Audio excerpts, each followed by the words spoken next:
rural versus urban. The crowd inside the National Stadium, it certainly is a very noisy one. Two of the older institutions in the country face off. For learning bursting through the cloud of ignorance. And they do have another mold which they would like to burst through tonight. Didn't know the teams. Now we do. Jamaica College, Woolmer's boys. It's expected to be epic.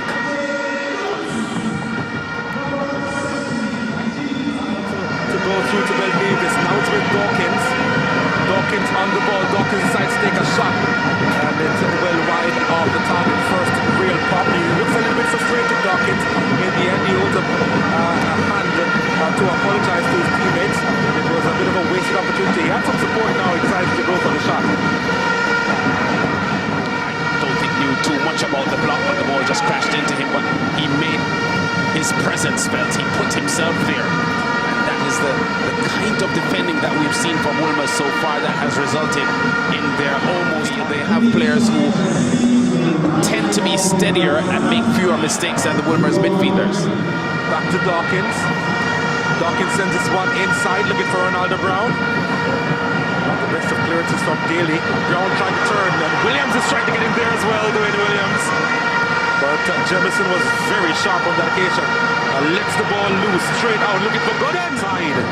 Williams is trying to get to the end of that one. The shot coming in from distance. And Williams was trying to turn that one goalwards. He was actually onside. So that was a chance there for Jamaica College.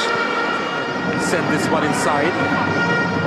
McGee sends this one in over the crossbar. I think he really was ambitious enough to try and get that one at target. But it was just over Shamar Jemison. Well, I think he had that one covered, Jemison. Yeah, I think he did. McGee's presence in this Jamaica College team. You know, it's not like they have kicked some shots from that distance and they've looked good. You know, they've not even been close. So, but again, that is what they've had to be resorting to because they've not been able to get into the box. And attacking with just, it will be the likes of Bell Davis to take it. They flooded the box though with players. It's a good delivery. This was a good delivery headed towards goal. Was it a header or a chest? Across the goal. And he was running directly at the target. I think the thought of the referee might have been that the distance that he still had to cover, maybe the Woolmer's defenders, which is what you had mentioned earlier, they're the quicker of the two teams, and maybe he feels that the right centre back would have been able to get back around to cover. So I want to knock referee Nemhard. I think that's why he changed his mind at the last minute and didn't draw for the red.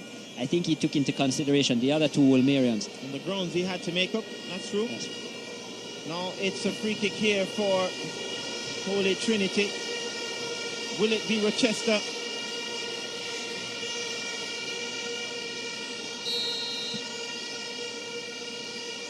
This one is placed over the wall and Jemison holds on to it. That was a goalkeeper's gift. Never really put any pace behind it, Leslie. And he scored one against Gavin Musia last week. A very soft free kick from about the same distance. And maybe he was hoping that goalkeeper Jemison would have made a similar mistake, but maybe a better quality keeper between the skip. Pressure there from Tomlin, who has to be cautious here because he's already booked.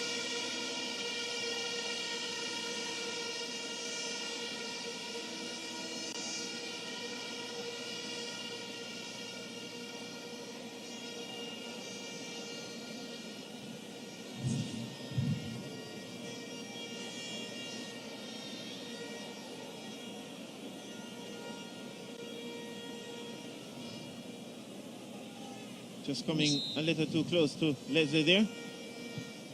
Jordan's foot's delivery, headed towards the target. Brilliant save from Jemison. Really good headed effort from Kareem Brown. Nice attempt, well taken by Holy Trinity and a good save. What a delivery by Jordan Foot. Certainly a good man on the dead ball and good climb there by Kareem Brown. Excellent climb and well positioned. And the technique was good. You know, his two arms came up to get the leverage. As we see him here, he was well timed, watched the ball well, right onto the head, and the snap of the neck to get the power. St. George's College with most of the possession in the second half. And let's see if they can make that possession count now, right here. Overhead, still a chance. Again, it goes over the top. St. George's College certainly have gotten in on goal on a couple of occasions in the second half. It's a substitute, Williams. And how it could have been a master change. And he been able to get that one in.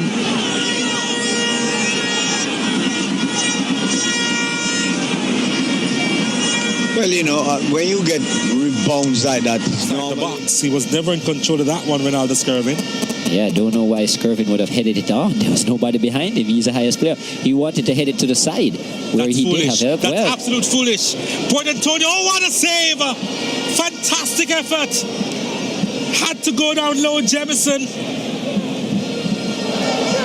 And now here's Woolmers. Good. Can he get there? He does. No. Oh, well. Trying to poke it around the keeper. Well, this game has opened up. In a matter of seconds, really. This is the first one. Sloppily given away there by McGilvery. The chance taken. Well, not really. By Skirtwell. He scuffed it, though. I think that might even gone wide. Didn't have the pass at first, and I'm surprised he forced it, McKay. Should have just held it up. There was no way that would have made it through to hide. Here is Gilzine going for the full stretch of the pitch. It's still Gilzine, needs a good ball in now. Back to Amar Brown! Brilliant save!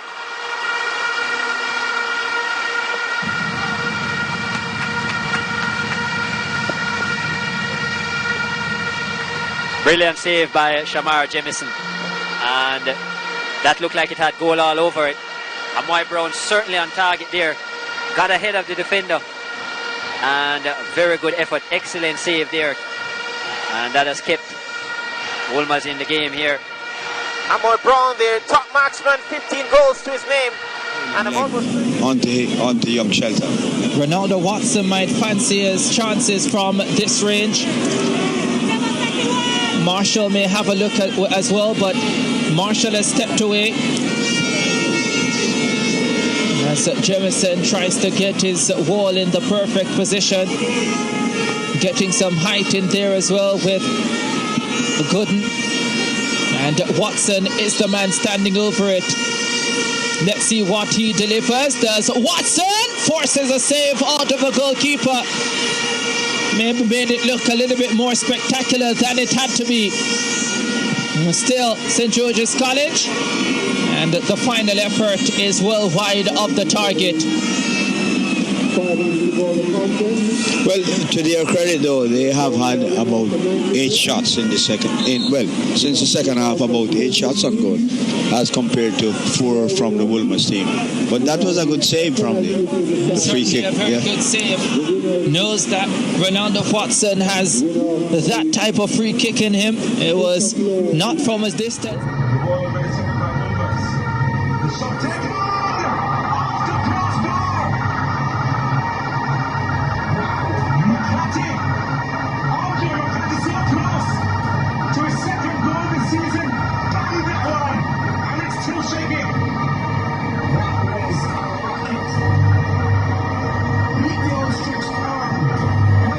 Impressive Jordan Fletcher. Peter Lee Vassell. Fletcher would be presented with a golden opportunity to cause Woolmers trouble. So Jordan Fletcher in the 51st minute with an opportunity. Fletcher's hit! Oh, that's a terrific save from Jemison! The competition's leading marksman, though, would find an equal adversary in the Woolmers keeper, Shamar Jemison. The deadlock unbroken. And the running in between, still Clarendon College appealing for a handball, and a penalty. It's a penalty to Clarendon College. Definitely a penalty there. Young Shandy James getting behind after a raking 30-yard pass from Walker. Got behind his defender, flicked it over, and the player handled the ball, and the referee had no hesitation.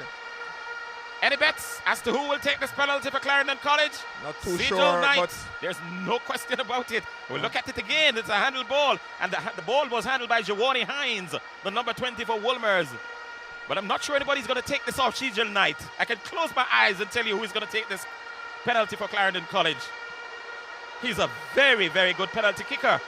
He did the business for Clarendon College on Wednesday against Dintil when they got a penalty. They lost the game 2-1, but Cecil Knight scored on that occasion. This time, though, it's foiled by Shamar Jemison in the goal for Woolmers. They're turning out to be the team that nobody wants penalties against. They've won 2 penalty shootouts so far this season. And tonight, Shamar Jemison foiled one of the better penalty takers in all of schoolboy football and one of the best players in all of schoolboy football, Cecil Knight, for Clarendon College. What an opportunity for them to take the lead on 10 minutes. And Shamar Jemison has put paid to that. Well, Jemison has had a lot of penalties to save in the Walker Cup knockout competition. The 2 games that Woolmers won in that competition were through penalty kicks, and he was their savior in that game, and he dived correctly to Cecil Knight's penalty and saved it. And Woolmers are still in the game. Mario Balotelli went years without missing a penalty. The same for Cecil Knight. It had to come to an end. And another handball appeal. No, says the referee. Wilmer's living dangerously. Because they're so good at it, it doesn't matter if they get penalties against them, don't they? Yes. Look at this. Now, Cecil Knight steps up. It's a very long run for a penalty, though. And he kicked it right-footed. He actually went for placement over power, and it gave Jemison enough time. Look at that.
And he waits patiently to get the go-ahead from referee Malika Reed.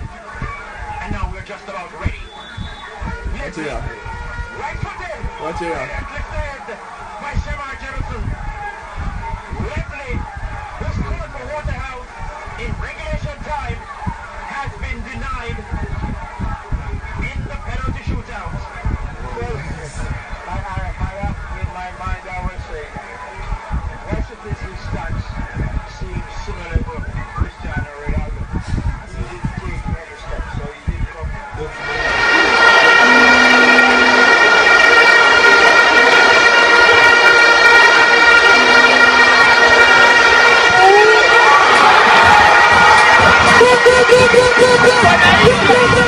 Jordan Fletcher. Peter Lee Vassell. Fletcher would be presented with a golden opportunity to cause Woolmer's trouble. So Jordan Fletcher in the 51st minute with an opportunity.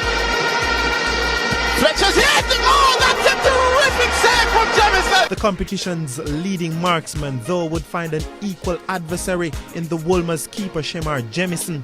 The deadlock unbroken. So will the rural area! Carla Redwood of Flow TV Marketing hands over the trophy to Woolmer's boys in the year 2016. The Dominic James MVP trophy went to Jemison, who conceded only once in his 4 games in the Super Cup.